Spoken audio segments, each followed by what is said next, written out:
Today we are going to test the travel mode of this Wyze Cam Outdoor. Is this going to be another fail? Let's find out.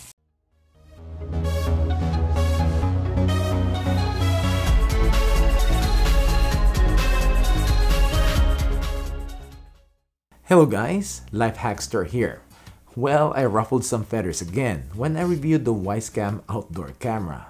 Some of you have made a comment stating that Wyze never stated that their cameras are security cameras.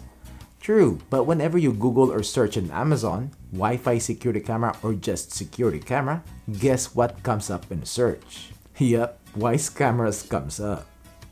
Wyze cameras have motion detection and recording, motion alert notification, and two-way audio, just like any other security cameras. If you go to their website, you will see that you can install it around your house so that you will see who's coming and going. You can cover every corner of your home and can connect up to 4 cameras per base station. Look at all those mounting positions. They're the same areas where you install a security camera. But no, Wyze is not a security camera. So they don't label their cameras security cameras, but you know, a majority of people that buys them will use it for that purpose. So when I tested their new Wyze Door Outdoor Cam, I tested as such. I will link that review video below if you want to check it out. In the end, I can always say it is a pretty affordable Wi-Fi camera and the cheapest battery-powered Wi-Fi camera out there. Today, we will test out the travel mode, which is a unique feature to Wyze's Outdoor Cam. All of Wyze's cameras have the time-lapse feature, and the battery outdoor also has scheduled recordings, which is like setting your wired V2 and pan to record continuously. Both the time-lapse and the scheduled recordings need a microSD card inserted in the camera. And with travel mode, you don't need to connect the camera to the internet or to the base station. To do this, and you only have to do this setup one time, and your phone, iPhone in my case, will remember the network and password that you will use to connect to the outdoor cam. Go to the Wyze app. I turned off the camera, but I'm still able to go to the settings. Go to travel mode. So on travel mode, it will let you record videos even without internet connection or the base station.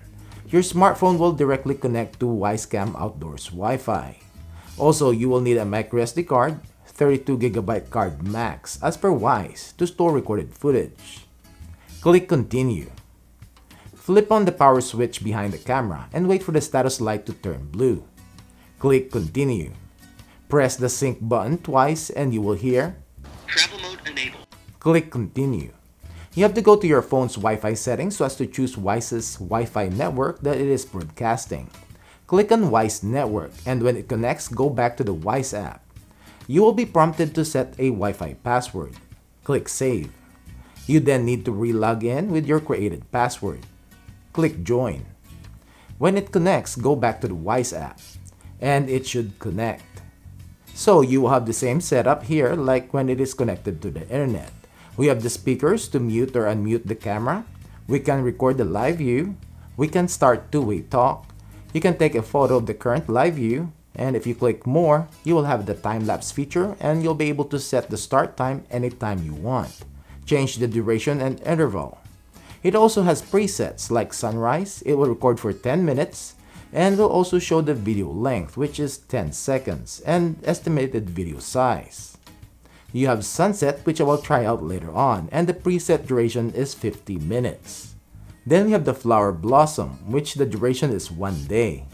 If you click on the gear icon, you will get to the limited settings of the camera. You will only have the advanced settings, which will be the night vision mode, turn on or off the infrared lights, toggle to show or not to show the timestamp on the footage, rotate image 180 degrees, show or not show the Wyze logo, and the microSD card's available memory. You can also change the travel mode password.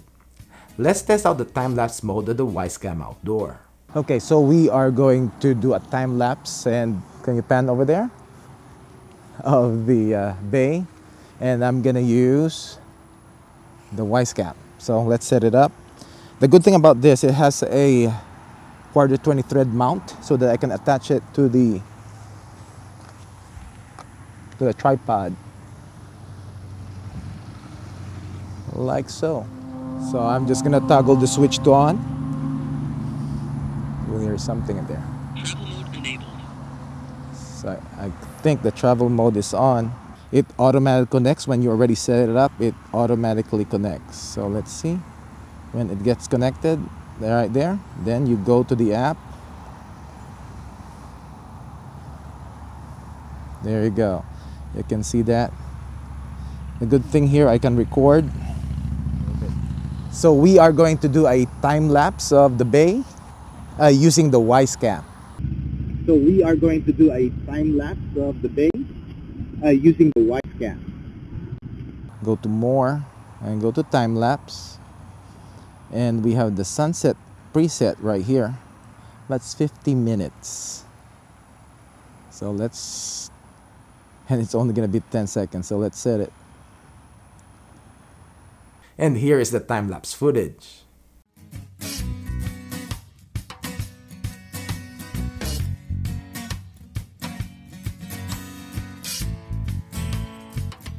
As to scheduled recordings, I did schedule a 10-minute recording while the camera is in time-lapse, and it worked.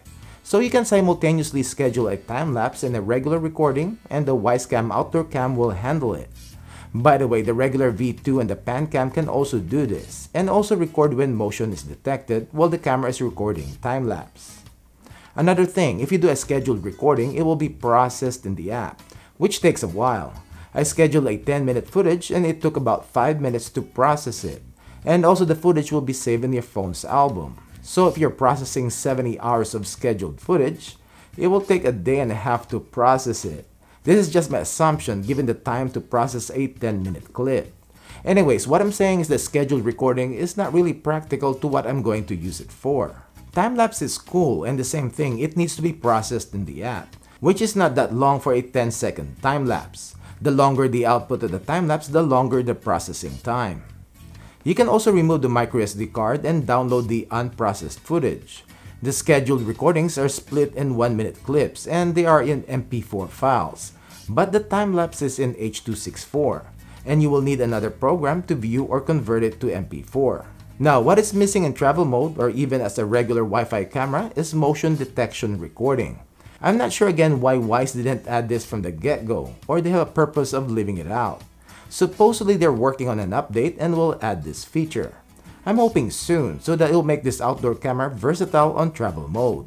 A lot of people have asked me about what camera to use if there is no internet connection, or they have a property out in the boonies that they need to get monitored but there is no internet or electricity. And this camera could be a good option, except that it will not be able to send alert notifications, but at least record the motion.